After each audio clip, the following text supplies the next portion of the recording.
Hey everybody, you're listening to the Confident CEO podcast with yours truly, Kat Janisko. This podcast is here to help you blast through fear and lead with faith to develop one of life's most valuable tools in achieving your goals and dreams, and that's confidence. It sounds simple, but here you will learn that confidence comes in many forms. If we've never met before, whether online or in person, hi, my name's Kat, and I'm a confidence coach for people of all different backgrounds and situations. My journey to confidence over the last decade has been a bumpy one, to say the least. I went from being a shy, insecure, small-town girl in Western PA to building my own business, hosting on national TV, and even competing on stage in the Miss America program. Today, I get such joy out of taking people from zero to hero in the self-love department, and I am so happy and touched to be a part of your journey, whether it's through this podcast, one of my online courses, or even through private coaching. Thank you for being here and awarding me the privilege of watching you blossom into your most confident self.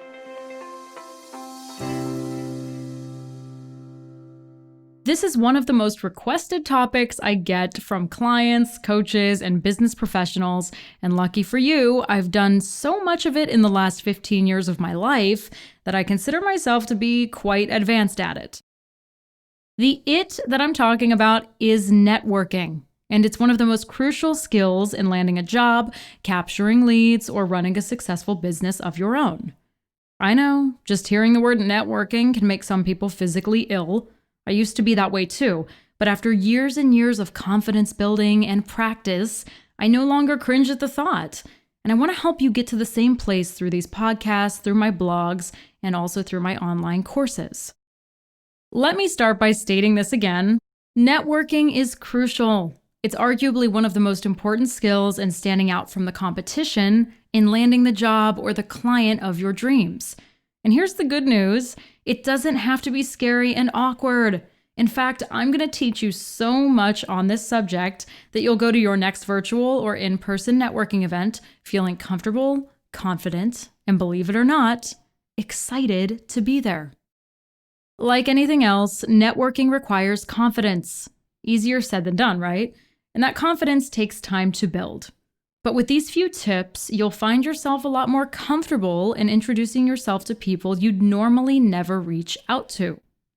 Let's start with networking lesson number 1.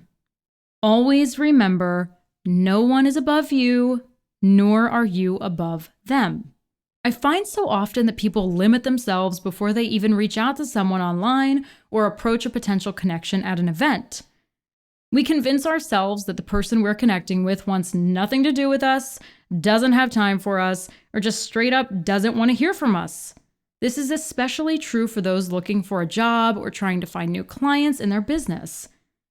The truth is this: if you have absolutely no idea who this person is, what their personality is like, or what they're passionate about, then how exactly can you automatically assume they want no part of your conversation? Well, the answer is you can't. Because we're human, a lot of us create opinions and fears from the external. We see a person wearing an expensive-looking suit in their profile picture online, or read about how much money they make and automatically assume they're unapproachable. And then we go back into our hole of comfort to hibernate. Expensive suit or not, allegedly wealthy or not, we can't instantly judge a book by its cover and put people in categories based on our assumptions. We are all human, and you're going to realize this more and more as you push past instant judgment and give the conversation a chance. There are a lot of people in the world who want to help you. Yes, even the people wearing expensive suits. Networking lesson number 2. Ask questions. If there's one thing I've learned in 15 years of networking on and offline, it's to invest in people and ask questions. Lots of them. Most people love when other people care. Pretty simple concept, right? The more you invest in the person or people you're connecting with, the less intimidated and awkward you will feel. I always equate this to the dating situation. You see two people on a first date. One of them is talking nonstop about themselves and their life, leaving little room for the other person at the other side of the table to speak. Sometimes this happens when we're really nervous, but sometimes it happens when someone's basically being a complete a-hole. Either way, asking the other person questions and being genuinely curious in what they do not only shows you're invested in them, but it also helps you learn more that will help you later on. I've said it before, and I'm going to say it again. Networking is like dating. Don't be a douchebag. Ask questions, invest in the other person, and you can pretty much guarantee yourself a second date. Networking lesson number 3. Focus on problem solving. When you're an entrepreneur, your goal should always be to solve someone's problems. You should be doing constant research and asking a lot of questions along the way to find out exactly how you can solve their problems. When you're looking for a job, the same applies. What special skill, experience, or formula do you have to help solve a company's problems?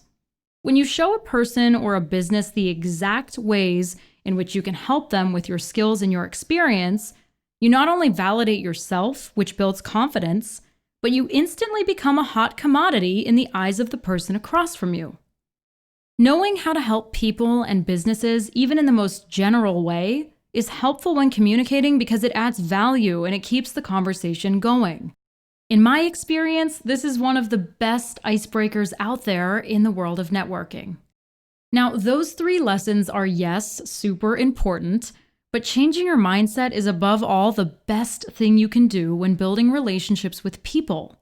And it doesn't happen overnight. I want you to be really intentional in focusing on the good in yourself. When have you offered your time and your skills to helping someone or helping a business in the past? How did that make the person or the people you helped feel? What relationships in your present life have you taken time to grow over the last year or several years? What's contributed to the success of those relationships? What work have you put in that's made these relationships work, and vice versa? When are you your most confident self? Is it when you're relaxed at home watching Netflix with your significant other? Is it when you're on a Zoom meeting with your colleagues? Is it when you're completely alone? What makes you feel confident and comfortable in those situations?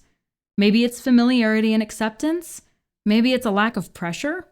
If so, then try applying those feelings of familiarity and acceptance and lack of pressure to the people you reach out to online and in person at events.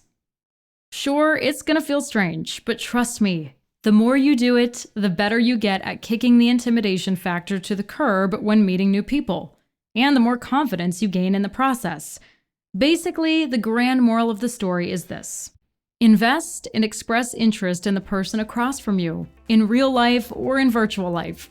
In doing this, you're going to feel more prepared, and those feelings of insecurity and awkwardness become less invasive. With these 3 tips, I know you can significantly improve the way you communicate, both personally and professionally. You've got this, my friend. Thanks for listening to the Confidence CEO podcast. Don't forget to subscribe to get alerts for future episodes and to keep on track with your confidence journey.